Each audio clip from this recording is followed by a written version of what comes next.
श्री स्वामी समर्थ मैत्रिणींनो, आपल्या सर्वांचे मनपूर्वक स्वागत आहे. उद्या गुरुपौर्णिमा हा अत्यंत पवित्र आणि शुभ दिवस आहे.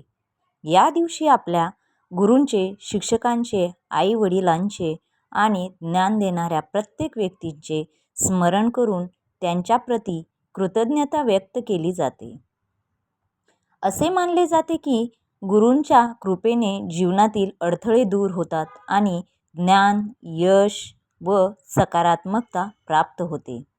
आजच्या या व्हिडिओमध्ये आपण जाणून घेणार आहोत की गुरुपौर्णिमेच्या दिवशी कोणती शुभ कामे करावी.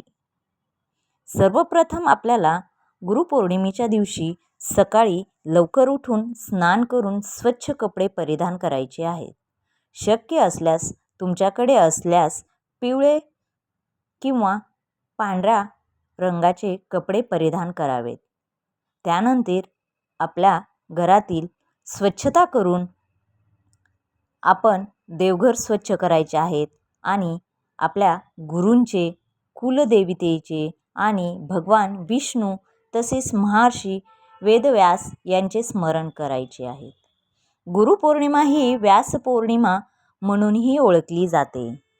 वेदांचे संकलन आणि महाभारताची निर्मिती करणाऱ्या महर्षी वेदव्यासांना या दिवशी विशेष वंदन केले जाते.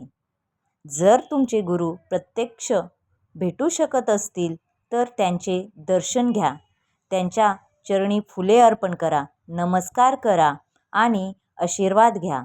हे सर्व मनोभावे करा. जर भेटणे शक्य नसेल तर मनापासून त्यांचे स्मरण करून त्यांना संदेशद्वारे, फोनद्वारे शुभेच्छा द्या. या दिवशी आपल्या आई वडिलांनाही नमस्कार करणे अत्यंत शुभ मानले जाते. आपल्या जीवनातील पहिले गुरु म्हणजेच आई आणि वडील. त्यांचा आशीर्वाद जीवनात मोठे बळ देतो. गुरुपौर्णिमेला दान करण्यालाही विशेष महत्त्व आहे. आपल्या क्षमतेनुसार अन्नदान, वस्त्रदान किंवा गरजूंना मदत करा. दान हे नेहमी धार्मिक ग्रंथांचे वाचन करणेही शुभ मानले जाते. दान हे नेहमी करताना मनोभावे दान करा. जे गरजू व्यक्ती आहेत त्यांना अन्नदान करा जे तुमच्याकडे असेल. तर उद्या आपल्याला गुरुपौर्णिमेच्या दिवशी जे दान करायचे आहे, तुम्ही केळी देऊ शकतायत, फळे देऊ शकतायत, उपवासाचे खाद्य देऊ शकतायत. पण ज्याला खरंच खूप गरज आहे अशा गरजू व्यक्तींना द्या. एखाद्या अनाथ आश्रमामध्ये तुम्ही जाऊन हे अन्नदान देऊ शकतायत. एखादं वृद्ध आश्रम आहे, तिथे खूप गरज आहे, अशा व्यक्तींना तुम्ही अन्नदान करू शकतायत. क्षमतेनुसार श्रद्धेने आणि अहंकाराशिवाय आपण अन्नदान करायचे आहे.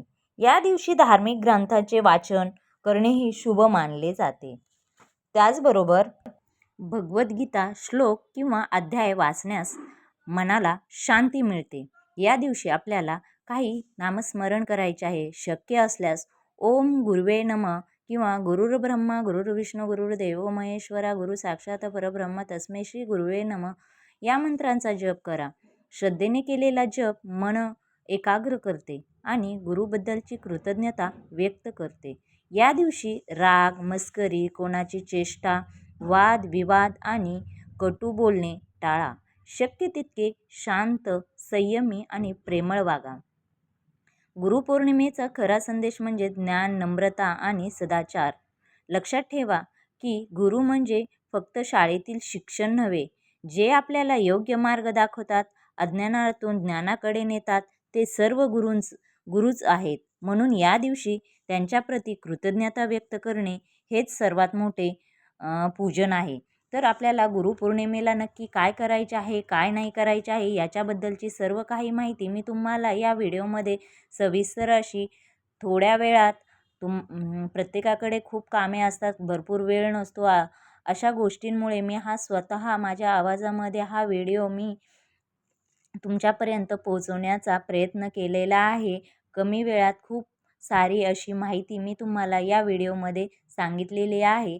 तर अशा प्रकारे हा व्हिडिओ मी माझ्या घरीच बनवलेला आहे. तुम्ही स्वामींची मूर्ती वगैरे, फोटो वगैरे पाहू शकतायत. अशा प्रकारे जर तुम्हाला हा व्हिडिओ आवडला असेल तर नक्की तुम्ही माझ्या चॅनलला लाईक करा, शेअर करा, सबस्क्राईब करा आणि बेलायकॉन बटन प्रेस करण्यास विसरू नका.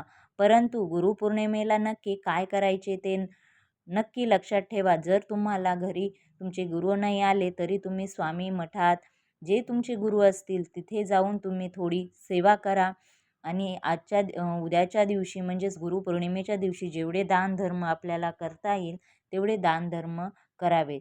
अशा प्रकारचा आजचा व्हिडिओ कसा वाटला नक्की मला कमेंट्समध्ये नक्की सांगा. अजून काही तुम्हाला याबद्दलची माहिती हवी असेल तर ती देखील मला कमेंट्समध्ये सांगा. तर मी नक्की तुमच्यापर्यंत अजून माहिती देण्याचा प्रयत्न करेल. अशा प्रकारे थँक्यू.